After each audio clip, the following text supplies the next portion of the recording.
Hi, everyone. My name is Beth Gardner. I'm the Director of Health and Wellness for Dino Health, Acton Pharmacy, West Concord Pharmacy, Theater Pharmacy, and Keys Drug. Welcome to our lecture series. Today, I'd like to introduce Dr. Laura M. Brown. She's a registered naturopathic doctor with a functional medicine approach. She focuses on stimulating the body's natural mechanisms to repair damage and rebuild health. Currently, she practices at South End Natural Medicine in Ontario, Canada. Today, we'll be talking about Dr. Brown, about her #1 Amazon best-selling book, Beyond Digestion. Thank you, Dr. Brown, for participating in our Dino Health lecture. And if there's any questions, they could be typed into the chat and will be answered at the end.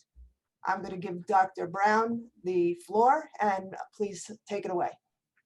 Thank you so much for the kind introduction, Beth, and really appreciate being here with everybody today.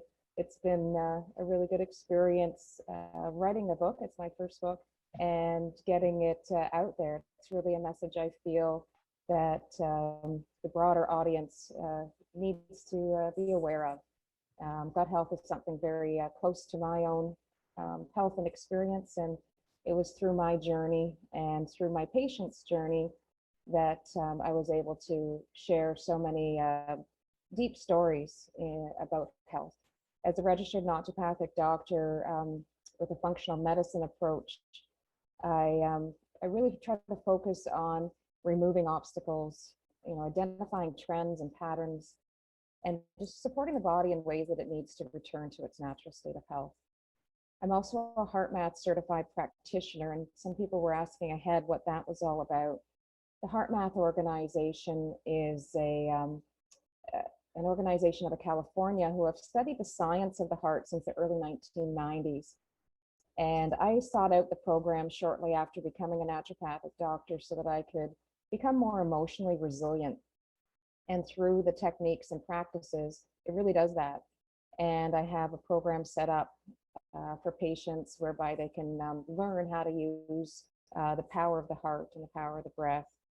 It's a little bit different than meditation. It brings in some other elements, and it really just helps people become more emotionally resilient. I also pursued the certification of a gluten-free practitioner with Dr. Tom O'Brien, based on my own sensitivities of gluten and seeing that come through with patients in practice, trying to understand more how gluten affects our digestion and the rest of the body. So that's where that came from. And then the Adapt trained practitioner from the Kresser Institute. Chris Kresser is a wealth of knowledge. He's doing a lot of things through the internet now, but he has a new program set up for health coaches and practitioners. I did this designation a couple years ago to help deepen my understanding of labs, not so much of the things that I would have learned in naturopathic college, but more so from a functional medicine side as to the trends and patterns to recognize before somebody actually gets sick. So you're looking at, a whole picture of things, really looking at that holistic picture.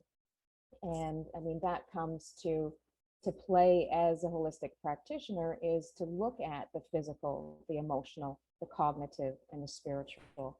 And these are the layers that I peel back in the book Beyond Digestion, because sincerely, we are all these things, and our health is pervasive throughout all these layers of our body. And sometimes there's a window of entry into a person's health, that it may be on the spiritual plane, it may be on the physical plane, maybe it's on the emotional plane, and that's where we begin, but it's never where we end. It's always looking holistically at that whole person. Just to do an upfront, the information contained in this presentation is definitely just educational purposes only. Always see your healthcare practitioner before administering any suggestions, and any application of the material that I share today is at your own discretion and sole responsibility. As a doctor, I am a teacher, and that's what we'll focus on today, is teaching. And the things that we're going to touch on are the role of the microbiome, what affects gut health, the circadian rhythm of the gut, and stress in the gut. Now, I'm just touching on things briefly. If you're interested in more in-depth things, of course, that's what's in the book. but I am pulling some things out of the book so that we can just get a taste today.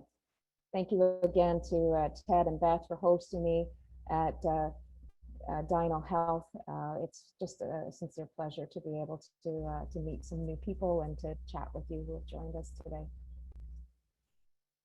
It's really interesting when it comes to thinking about digestion, because even your mood can be a reflection or a reaction of what's going on in your gut. The book that I wrote offers a clear path to break the negative cycle of many chronic health issues. As Hippocrates had said, over 2,000 years ago, it really does all begin in the gut. And as I see patients in clinic, sometimes I get stumped on cases and I'll be racking my brain, and then I'll just think, Laura, have you thought about the gut? And then sometimes I come back to the gut and be like, there we go. Maybe should have started there. The role of the microbiome. It does so much. I mean, really, you have to think it starts, our digestive tract starts in our mouth and ends at our bum. But our microbiome, we're finding it's not just in our gut. Our microbiome is in our eyes, it's on our skin, it's in our lungs. It's traveling and sending messengers up to our brain. It's communicating with our liver. And as you get deeper and deeper, it's like, what isn't it communicating with?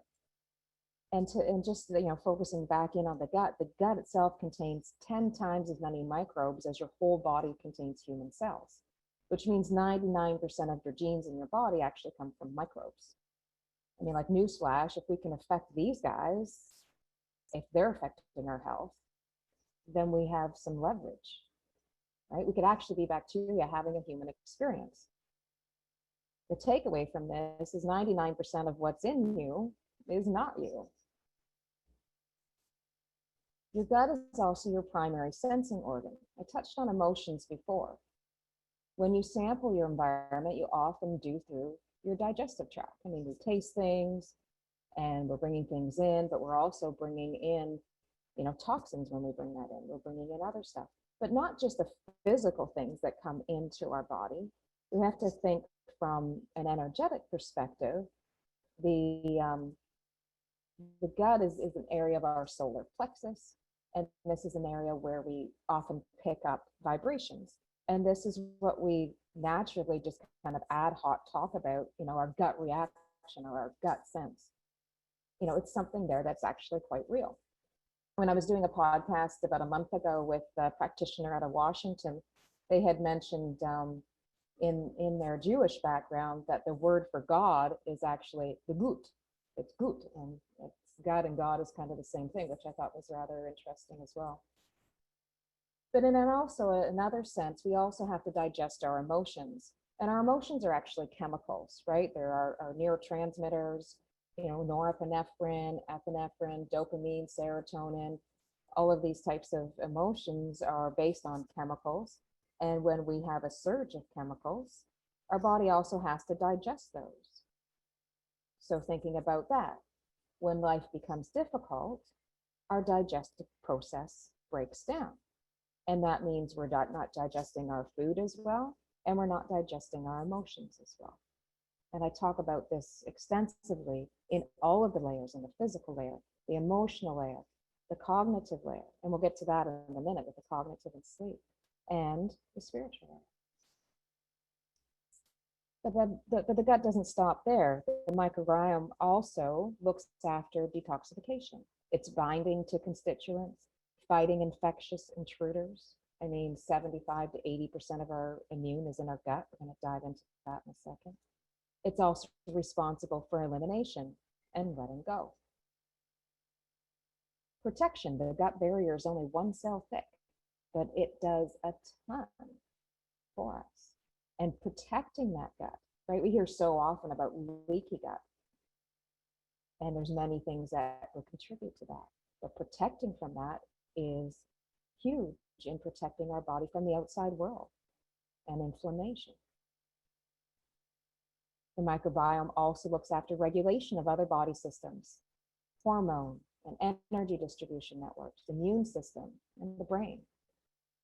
And it does this through a complex interaction of microbe and body cells. Basically, cytokines are little chemical messengers. that are made up by the microbe that are stimulating the genes inside of the microbiome, stimulating different things to happen.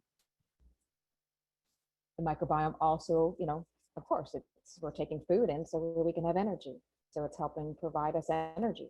It's a big area for that energy conversion. We know, one of the laws of nature, energy is never created or destroyed. It's only transferred from one form to another. And the gut is huge in this transformation process. It also actually provides nutrients like folic acid and vitamin K and biotin and B12 and B2 and possibly other B vitamins.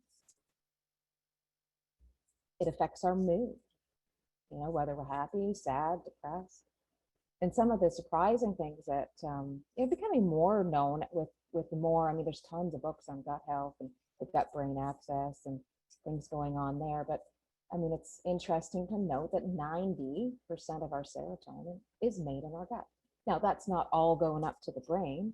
There's over 22 different types of serotonin receptors in the body, and these do different things. In the gut itself, it can help with the motility or the movement of the gut so that it can, transport, the food bolus from one top of the tract to the other. Serotonin's responsible in that, and it's responsible in other things as well. The gut makes over 400 times more melatonin than in the brain. And it's interesting because the melatonin in the gut is not light sensitive. And the melatonin in the gut actually is key in helping the cell turnover in the gut. Our body cells in total will turn over every 10 years. You basically are a new you.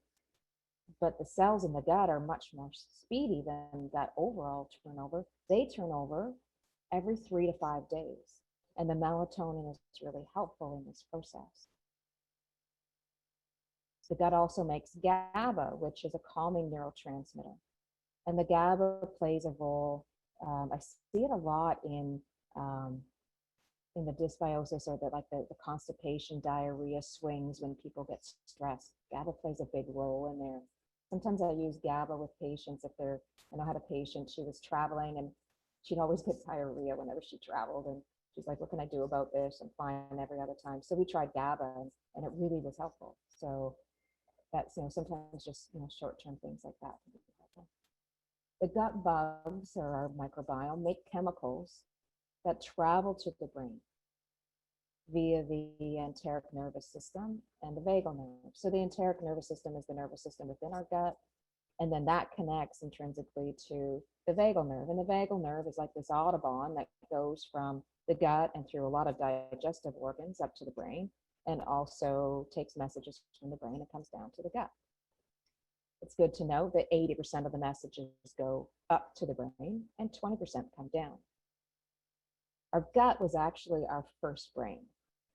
It was our first brain before we were upright citizens, before we developed something beyond kind of the rudimentary factors of keeping the body going.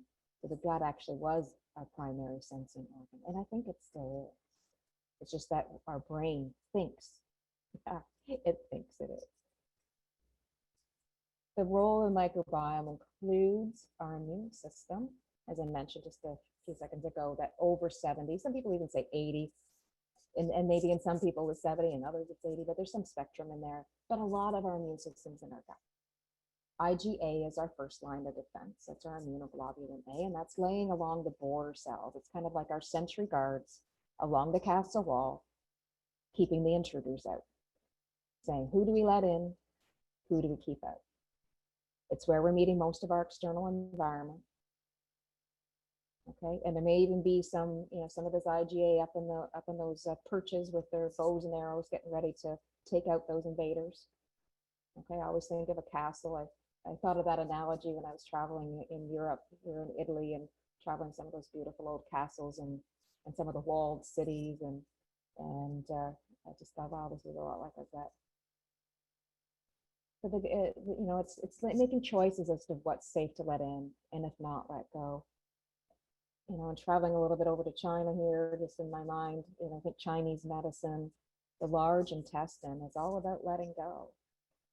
And it's not always, just physically letting go, it's emotionally letting go. Sometimes we get constipation when we're emotionally holding on to something and not letting go. And that's really interesting. I talk about that more because I'm kind of guilty of that. So it's talking more about that in my book, trying to explore that a little further. So what else affects gut health? Well, food timing, type, quality, quantity. Foods have enzymes, which are natural body chemicals that take one substance and convert it to another. They help with digestion and nutrient breakdown. But there's even clear differences in the microbiome between vegetarians, vegans, and omnivores. Even overeating can impact the landscape of the microbiome, and it can take people's guts up to 6 weeks to return to normal after vacation. I often get a flux of people coming in, or around the middle of January, and they're, my gut's all messed up, and I don't know what's going on. And often it was just, Christmas vacation and all the things that go on with that. The sleep patterns change, and we'll talk more about sleep in a minute.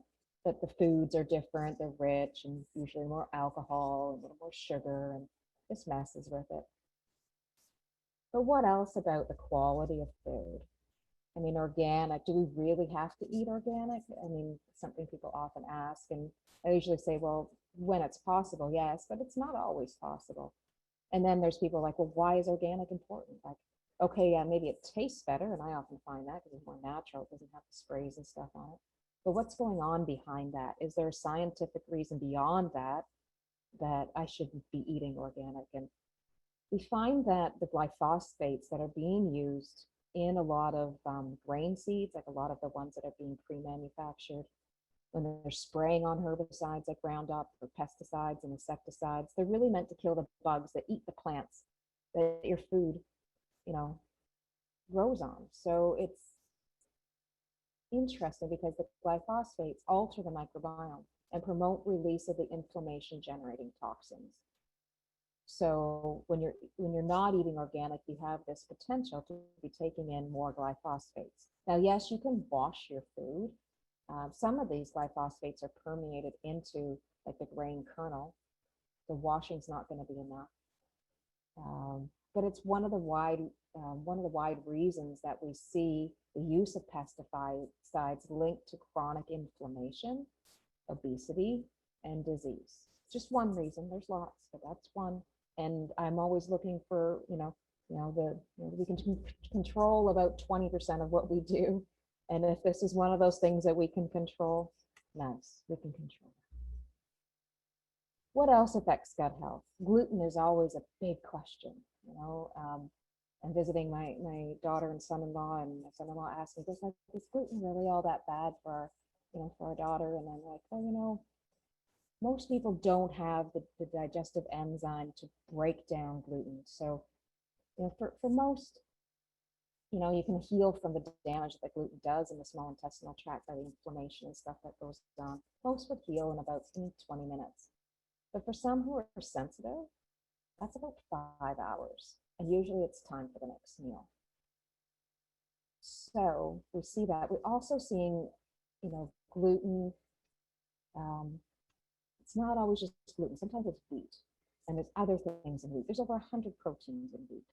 So we're kind of leaning to more of a wheat sensitive disorder than a gluten sensitive disorder, because it could be other components, other proteins that our body is reacting to. But all in all, a wheat or a gluten-free diet for somebody with gut health issues is just a no-brainer. Just get it out of there. It's affecting the gut lining, which is leading to things like leaky gut, which is leading to inflammation and other things. I'm going to talk more about some of the things that gut health leads to. I have a seminar I'm doing for the naturopathic doctors of Ontario, which is open to those in the US as well, next Wednesday night. So it's through the Ontario Association of Naturopathic Doctors. I'm talking about non-alcoholic fatty liver disease, which is one of our progressions of all this chronic gut health issues. So if anybody's interested, just my contact information is at the end for that. But what else affects gut health with regards to gluten? I found this when I was actually writing my book. And I mean, I learned a ton as I was going through it, and I'm always looking for answers for my own health or for my patient's health. You know, what's really going on? What's the root cause? Why are people getting diarrhea after eating? Now, gluten doesn't always cause diarrhea. Sometimes it's constipation. So it could be either. So it's not always classic. But if there's diarrhea after eating, whether it's gluten sensitive or a wheat related sensitivity, in those with inflammatory bowel disease, one reason could be that in response to a fatty meal, the small intestine normally releases CCK, okay, or cholecystokinin. And the CCK is what is responsible for triggering bile to release, and the bile digests our fat. But if the small intestinal villi are damaged from the gluten or other inflammatory factors, then the cells that release this may be unresponsive, and then they can't do their job. So if the bile's not getting released because the CK can't knock on the door and say, hey, you know, gallbladder, release some bile, then all this stuff kind of hangs around the bile in the gallbladder and gets sludgy. And that can increase the risk of gallstones. And that's why so many people with gluten issues have gallbladder issues. And it's also why undigested fat, you know, needs to exit the body. And that usually is resulting in a very fast exiting and often floating stool. Here's another one that some people are surprised about. I mean, we've heard the whole role of BPAs and let's do non-BPA, let's get the plastics out, plastics are bad. And sometimes the reason why gets lost in, you know, in all of the hype of getting rid of things. And by the way, the BPA plastic alternatives, they're not really sure if they're any better. So be careful with that. I think glass and stainless steel are often our better choices for storing our food when we can. Because plastic can contribute to gastrointestinal inflammation, and it can change the role of energy metabolism. It can increase levels of oxidative stress, which leads to inflammation. And it also can affect the variety of the healthy bacteria in the gut. And this has all been linked to inflammatory bowel disease. Now, plastics are also known endocrine disruptors, which means they mess with your hormones. And this is why we might be seeing an increased rate of, you know, hormonal related things like, you know, polycystic ovary syndrome, insulin dysregulation, that type of thing. They also contribute to nerve damage and cardiovascular disease and type 2 diabetes, and that would be through the inflammatory process. They're actually finding plastic in poop. They measured the fecal products of people around the world, and they're finding plastic in your excrement, which means that we're taking it in, we're digesting it. So we're not just getting it, you know, in ways that we might think. Yes, it's coming from, you know, transmission of, you know, plastic bottles to water, but then those plastic bottles get thrown away. Sometimes they're sitting in the water, and they, you know, they don't really break down, but sometimes the finer plastics might, or the fish eats them. And then the fish, who eats the fish? We eat the fish, right? Or the plastics are coming down, they're in the water stream, and who's drinking the water? Well, the animals are drinking the water. Who's eating the animals? Well, we're eating them, right? So there's things there. So plastic can affect the gut health in many different ways. Drugs. Now, I am a naturopathic doctor with a functional medicine approach. I am not pro all no drugs, or, you know, saying that, you know, people can't achieve things naturally if they're on a drug. Sometimes we, you know, these things have really helped people. They've saved lives. They've saved my life. But there are things that we have to be aware of how they affected us, and then what we need to do in order to heal from the use of them, right? Something as simple as if we're, you know, if we have to go on an antibiotic, and sometimes that can be very helpful. It's good to be discretionary against when we use them, because they're not always necessary, and there's so many beautiful plant medicines that we can use that work so beautifully. But sometimes these things can be helpful. So it's not bashing them totally, but it's saying, okay, do we have to be on them? If we do, let's limit the use. And if we have limited the use and we've been on them, then how can we mitigate the effects that they're going to have on our body? Because those with antibacterial actions, including antibiotics, certain cancer therapies, antihistamines, antipsychotics, antihypertensives, antidepressants are particularly damaging. But we also see things like the birth control pill, levothyroxine, common things like ibuprofen, right? These things affect our gut. Let's find out why. I talk more about it in the book. Let's find out what they do. Sometimes changes are reversed after the patient stops taking the drug, but the damage in some cases can persist for up to 4 years. Naturopathically, we can do something about that. We can help. So it's finding what's going on.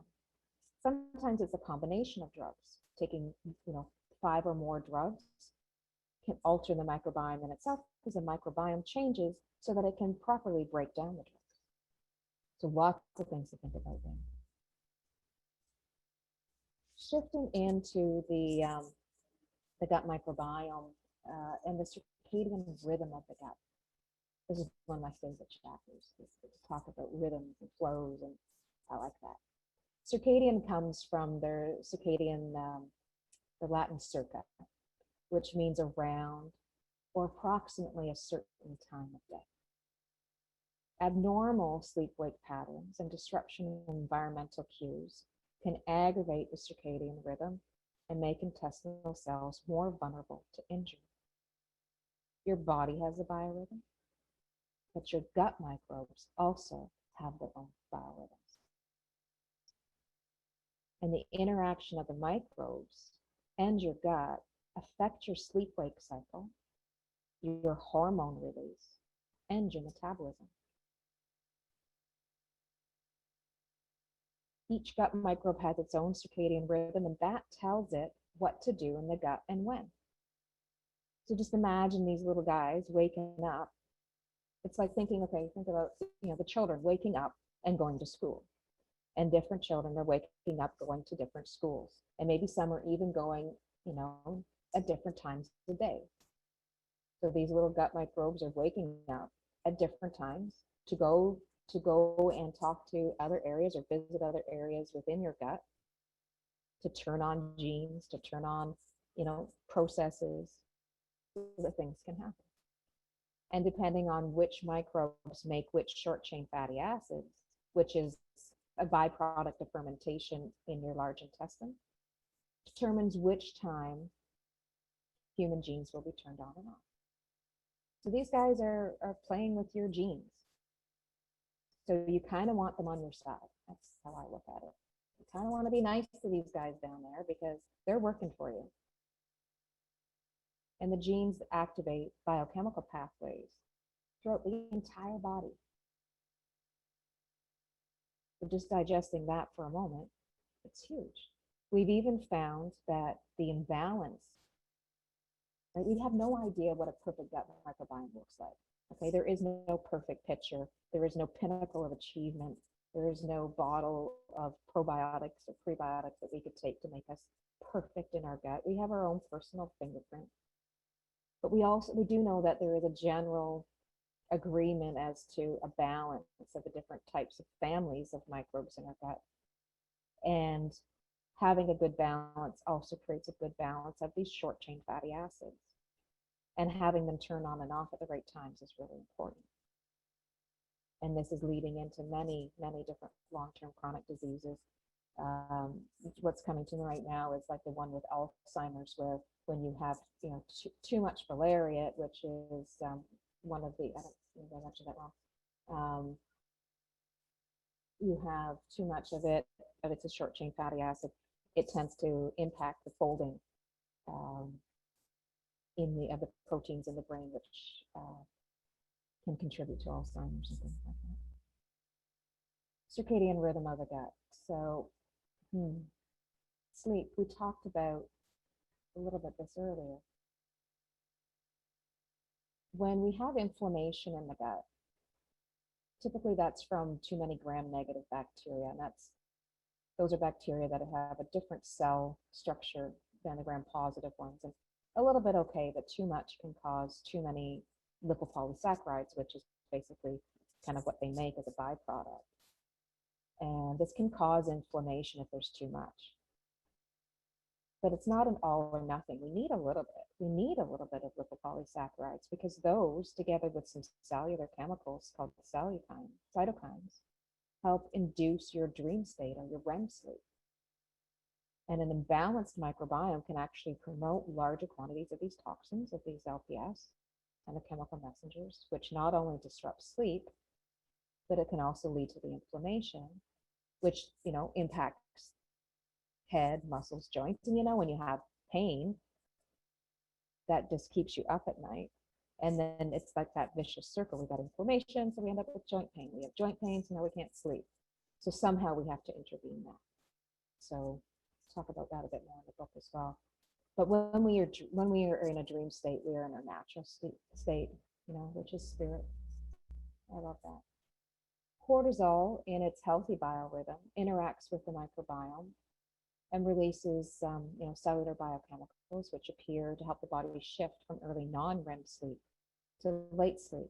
Now, cortisol, we hear a lot about that, and we'll talk a bit about more of cortisol in a minute, because too much cortisol is usually comes with stress, and that's what we always blame our love handles on.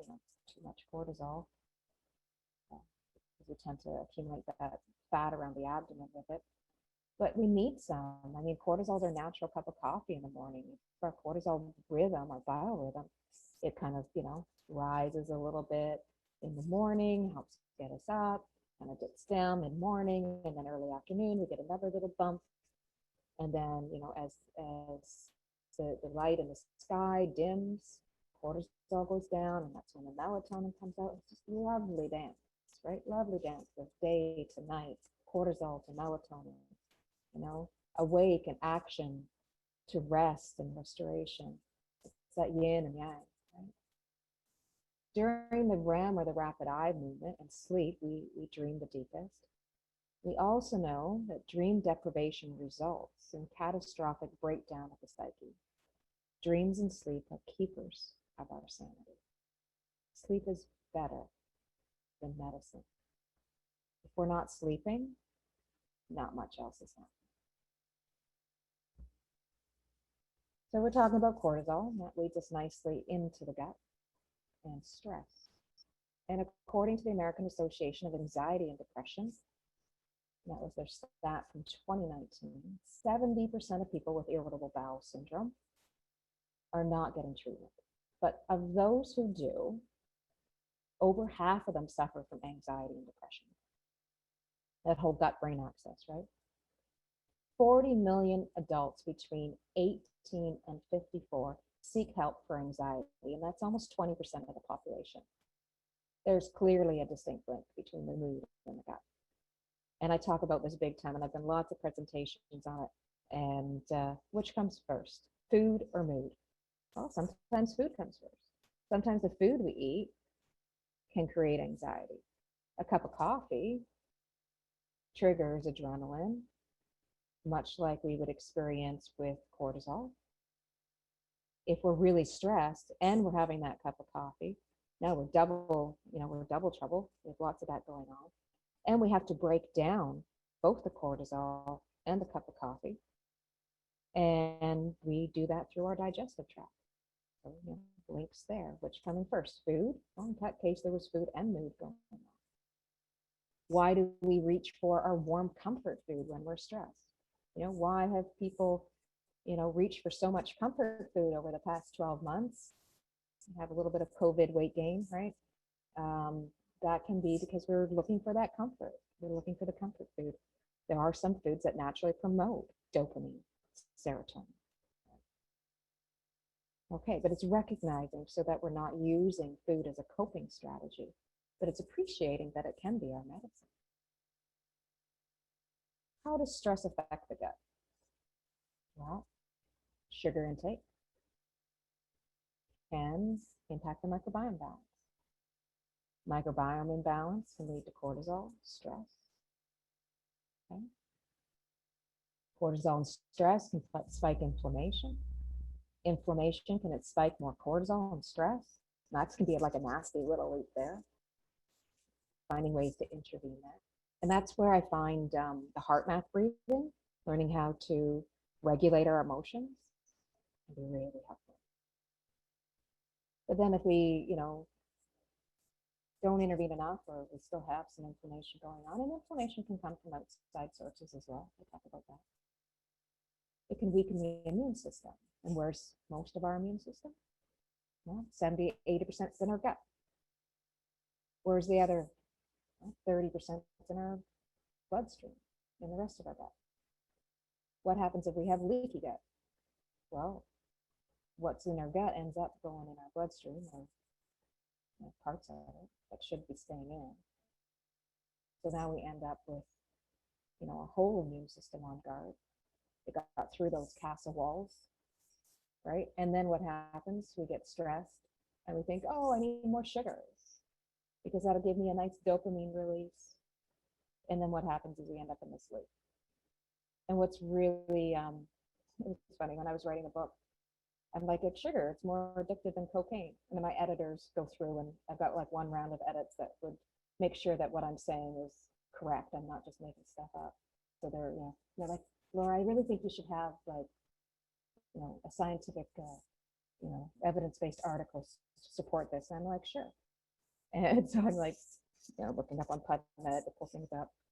And there was like hundreds of articles. I'm like, okay, I could just pick one out of all of these, but literally, like, sugar is more addictive than cocaine. And it's recognizing that. And sometimes that's really difficult to get people off of the sugar. I mean, there's some good books, I Quit Sugar, that, we think of all the different diets, the paleo diet, all of these other, the keto diet. But people still crave sugar. They're like, I'm kind of mostly keto, I get. I'm kind of mostly keto. I'm like, okay, what's up? Sometimes I just really need a cookie. So it's just understanding and intervening. And there's some great things we can do to help naturopathically support those sugars. There's some great herbs to use. And there's also things to help regulate and keep the snackiness away and help regulate, get the insulin regulation supported. So there's some things there. But there's so many different things that affect stress, infection, right? Inflammation, food sensitivities, lots of things. I got the list there on the right. It's all there. Lots and lots of stuff going on. When the microbiome is out of order, it contributes to irritation, anxiety, stress, and a healthy diversity of the gut microbiota is required for our hypothalamus, pituitary, adrenal axis, right? So that it can make short chain fatty acids that it needs to. And that's, all required. So we see how these things are all tied up. I think of this knottiness, this ball of yarn that somebody has knit together from about 5 different remnants, or probably 25.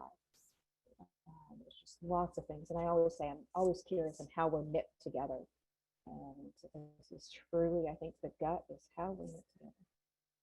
The microbe products, the lipopolysaccharides, the bacteria stuff, the other things affect the brain function and behavior. But we know that the gut diversity, we know in different diseases, we see more of this type of family of gut bacteria, not enough of this one. Sometimes, so even the healthy microbes are out of balance, not to mention the things that shouldn't be in there, right? I talk about gut reset in the book. How do we reset our gut into different things? Do we need a light reset? Do we need a deep reset? How often do I do it? Do I do it more than once? How long do I do it? We'll talk about that there. You really benefit by having a naturopathic or a functional medicine doctor to work with you. So I encourage you that if you do read the book, that you find some professional help to guide you. Really important you understand your body. You live in your body 24/7. Reading the book will give you education. It will give you good questions to ask so that you can get to your diagnosis or get to the solution you need in order to feel like your best self. Okay, so that's the idea. Teamwork. I love teamwork. How stress affects the gut? Just kind of wrapping up before we take some questions. So we see emotional dysregulation, stress, toxins. We talk about plastics, but we also know like the fumes off the road and paint fumes, off-gassing of stuff, new furniture, new car, things in our environment. Infections, right? We know that COVID can affect the gut, things like that. diet affect the gut? Vitamin status affects the gut. Drugs. One thing that I was surprised, like the birth control pill, so many women are on it. There's a purpose, there's a reason why we're on it. But it depletes the body of B vitamins, and it depletes the body of our minerals. So, if you're on it, or have a patient on it, they should be on a multi-mineral. They should be on a B complex and an activated B complex because it's affecting them. Stress, alcohol. Now, alcohol, a little bit here and there. Actually, a glass of red wine every once in a while helps the microbiome. But too much alcohol, you're not going to heal the gut. Right? And if you're always detoxing alcohol, your body has little time to detox anything. So that's important. Sleep disruption, over-exercise. People doing these crazy marathons and things like that. What happens? All the blood shunts out to the muscles for an extended period of time, and guess what? Shuts off the oxygen and the circulation flow to the gut. Okay, we end up with issues. Yes, these gut microbes, messengers, cytokines. Connecting with the gut lining, sending messages up to the brain, sending messages down from the brain. So this is kind of my slide to kind of sum up some of the things that we've talked about. Okay. In all, take care of the bugs in your gut, and they'll take care of you. And that's extensively, what I wrote about, and that's what the book is about. But let's see what some other people might have mentioned about the book. Dr. Tom O'Brien, author of The Autoimmune Fix and You Can Fix Your Brain, just talks about how you can look back in 6 months and smile because your cholesterol could be down, your blood sugar stable, and maybe you're fitting into your clothes better. But it's just an excellent guide to add to your health library. Some of my colleagues just saying how well it integrates the gut's interconnectedness with physical, mental, emotional, and spiritual elements. And how fantastic it is a resource to understand how the gut's linked to the entire body. And just, this is a good comforting companion. And you can go on to Amazon and look under the comments, look on the Canadian, Amazon.ca, and at the Amazon.com. There's different comments on both, and it'll give you a good idea of how people are enjoying and what their takeaways are in the book. The book is available on Amazon worldwide. It is a #1 bestseller. It hit the charts within the first week that it released in February of this year. Of course, it's like a song. It's not necessarily going to be sitting at #1 for weeks and weeks, but I'm hopeful to sell over 2,000 copies in the first year. And I'm hopeful that you'll be able to help me with that you'll order your copy and read it and tell friends about it and read it, and really help people understand their bodies more and take more empowerment over their health and find the help they need just to feel the best they can. Beth, Ted, if you want to open up to any questions now, we're good. So if anybody has any questions, feel free to send it into the chat and we'll answer what we can. We have a question just asking about if this will have access to the recording or the slides. We will be putting it on our website, and we'll be having it as a recording. We're taping it right now, so we'll have it available on our website.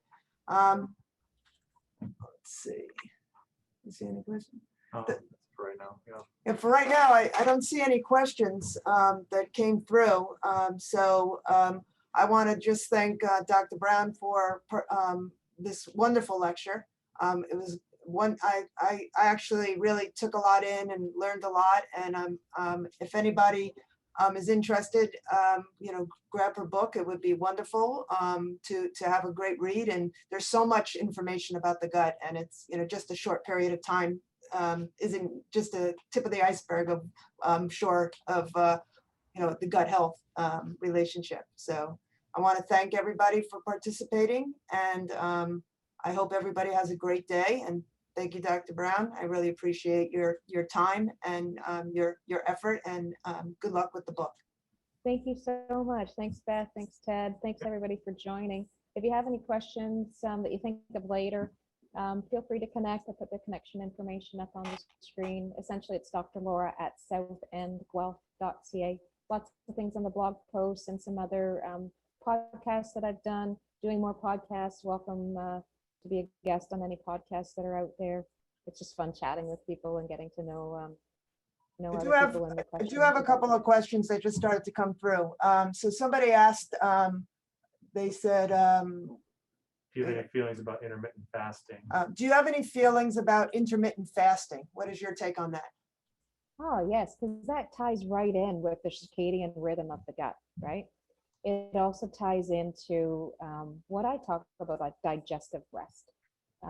Fasting, and Elmer Towns wrote a really good book on fasting from biblical terms, because that's where it first came out, that people would fast in times of grieving because, right, because they're digesting so much emotionally, they can't digest their food, right? So it's interesting to note where it comes from.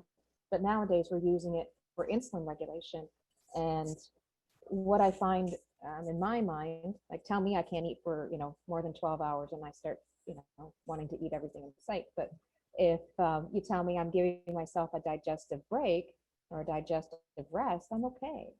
You just have to make sure that you are drinking water or a bone broth. I mean, there's so many different ways of fasting. Jason Fung, The Ultimate or Complete Guide to Fasting is a really great read, and it's simple and it gives some great ideas. There's no perfect way to fast, but fasting can be really helpful to give a digestive break. Just make sure that you are still keeping well hydrated. And if you're doing it for an extended, like a 24-hour or 36-hour, if somebody's doing, like some people do longer, that you're getting a multi-mineral in there.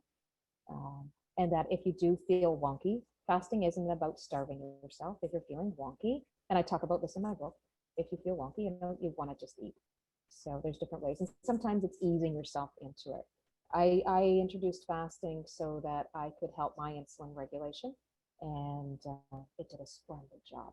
So it was something that I did for a period of time. And now, maybe I'll do it a couple of days a week, for an extended period of time. And then maybe I won't. I just kind of go with how my body feels, but it can be really helpful. Thank you. Thank you. Well, we're getting some wonderful comments. A lot of comments are, thank you. This was an excellent presentation. Thank you so much. Great things. We have another question. What do you think about detox for kids ages 6 to 10? Our bodies are constantly detoxifying. We're detoxifying engine, right? So our detoxifiers are our lungs as we're breathing fresh air. So outside, running, playing in fresh air in the forest, right? Great things for kids. Drinking water, no sugary pops, things like that. Just making sure that their beverage of choice, first and foremost, is good, clean water. Okay. Making sure they're eliminating properly, getting proper fiber, right? Vegetables. Eat more vegetables, right? Get the kids to eat some vegetables. A little bit of fruit, yes, but lots of vegetables. So those are good ways that we can work on helping the body detoxify. I don't think children, they're such primal beings, right? And they're doing really well. Unless sometimes we have some, some lead contamination or mineral, some kind of thing going on that's a little more serious, that we need some testing first to see what's happening. Then we would do an individual, something a little more, but safely, right? Because you have to make sure their little bodies aren't treated like adults when it comes to things like that. I think supporting the natural things, kidneys, lungs, emotions, helping them emotionally regulate. HeartMath.org has a fantastic children's program, which has been free through COVID, to help children detoxify their emotions, right? Because we know emotions, if they're not fully felt, end up in our muscles and our bones and our fascia, because where else are we going to store these things if we don't process them and digest them fully? Energy, again, transformation doesn't, it's not created or destroyed. We have to transfer. So helping them express their emotions is a good detoxifier too. I'm going all over the map on this, but yeah.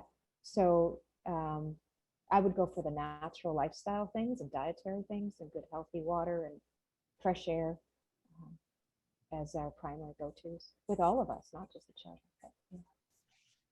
We have another question. What are your thoughts about a vegetarian diet, vegan diet, dairy-free diet, the different diets that are out there? Yeah, I talk about this in the book too. One bite at a time chapter. Oh my goodness, because there's so many diets out there. It's like, how do you choose? It's so confusing. I mean, there's no one right diet for any one person, not even one diet for life, right? It's individual, it's very individual. And I am not pro vegan in the sense that, it doesn't provide B12 or some of the nutrients as easily, but some bodies, and if you think of blood type, there's a book called Eat Right for Your Blood Type. There's some people that are, type A, type B, type A's blood. Sometimes they do better on a vegan or a vegetarian diet, right? So don't judge other people by what works best for them. But if they are doing that, then maybe they have to supplement some iron or some B12 in order to keep their levels healthy. Maybe not. Maybe their body has learned how to get what they need from it. But it just it depends on that. And then type O blood typically are better eating an omnivore or a Mediterranean or a paleo style diet. But I'm sorry to say, I'm not pro-vegan, but I'm pro-vegetable. If anybody can take anything, eat more vegetables. We're not eating enough vegetables. We're not getting that rainbow. There's lots of talk, in the functional medicine world about eating a rainbow. I mean, it's basically that just means eat lots of colorful vegetables. I talk about that in the book, different ways of doing it, thinking about Lego blocks, like, prepare, have your food preparation, but you should have some things green, you should have some orange and yellow and red, because there's over 5,000 phytonutrients in vegetables. That's medicine, right? Lots of stuff there. So lots of good things to talk about from that perspective. We have another question. How do you feel about milk versus almond milk, oat milk, goat milk for kids ages 6 to 10? Depends on the health, right? Some people can tolerate dairy. And I mean, even in some Paleolithic things, dairy is still there. But some people have issues, and many people with gluten sensitivity develop sensitivity to dairy as well. So if people are dairy sensitive, then the alternatives are helpful. And I think it's a personal choice as to, what feels best for you. Some people find cow's milk inflammation is aggravating, like the inflammation, the IGF-1 growth factor, and the inflammation caused. I mean, dairy is dampness. In Chinese medicine, dampness contributing with inflammation or heat can cause disease. We often see dairy related with eczema and asthma, so then dairy-free is really helpful for those kids. Sometimes it's dairy-free for a while, and then they're okay with little bits later. Sometimes it's not so much. You think lactose-free. Well, lactose is milk sugar, but milk also has proteins, as casein whey. And if it's the gluten cross reaction, then it's usually the casein whey with the protein cross reactions, and that's why that individual can't have dairy. But some people are lactose intolerant, which is typically the gas, pain, running to the bathroom really quickly, explosive diarrhea after having the dairy. That's lactose intolerant. So maybe lactose-free milk is okay. So, those are the different things. I try to respect individuals' preferences, but also look for food sensitivities and things going on there. As I said, We also had diet for anyone. We had a two-part question that kind of goes along with what you're talking about. Someone also asked, what about raw milk, and can dairy cause inflammation in the joints? So raw milk, unpasteurized milk, I mean, plenty of kids have grown up with unpasteurized milk in the 50s. They did have some, issues with bacterial contamination, and that's why we do the pasteurization of the milk. So again, personal preference, just know what you're playing with on both sides of the coin, so that you can see. Some people digest cheese made from raw milk better, and then you've introduced some kind of bacteria to work through and eat up some of the lactase, right, or the lactose. So there's less lactose in that raw cheese, so that can be more digestible for some people. So that was, I think, kind of the first answer. And then, does milk cause inflammation, or does milk cause joint inflammation? I would tend to see milk causing more inflammation in the lymphatics, causing sinusitis, causing increase in candida, which would be the sinusitis, causing skin rash, causing eczema, and the lung stuff more than I would see it in the joints. But sometimes it's just observing in the patient and seeing, take it out for 6 weeks, or, sometimes I go 1 to 3 months, depending on, how long have we had it, and then reintroduce it singly without reintroducing anything else new. See if the joint pain comes back, right? If the milk is aggravating the candida overgrowth, and the candida is aggravating the gastrointestinal barrier dysfunction or the leaky gut, then we're seeing other things like the lipopolysaccharides get out into the bloodstream. That causes joint pain. So yes, milk was at the beginning of that train, right? So yes, it could. We're looking at different routes of way things roll out. So I don't see any more questions. So I think we're going to wrap it up. Again, thank you, Dr. Brown, and we'll put this on our website, and it will have all the information. I definitely think that this is not a topic that is going to be solved overnight. It's an ongoing thing. And I thank you for your research and your book, and I look forward to working with you again sometime. Thanks, Beth. It's been a pleasure. Thanks everybody for joining today. Hope that everybody finds something of help in the Beyond Digestion book. Thank you. Have a great day. Thank you.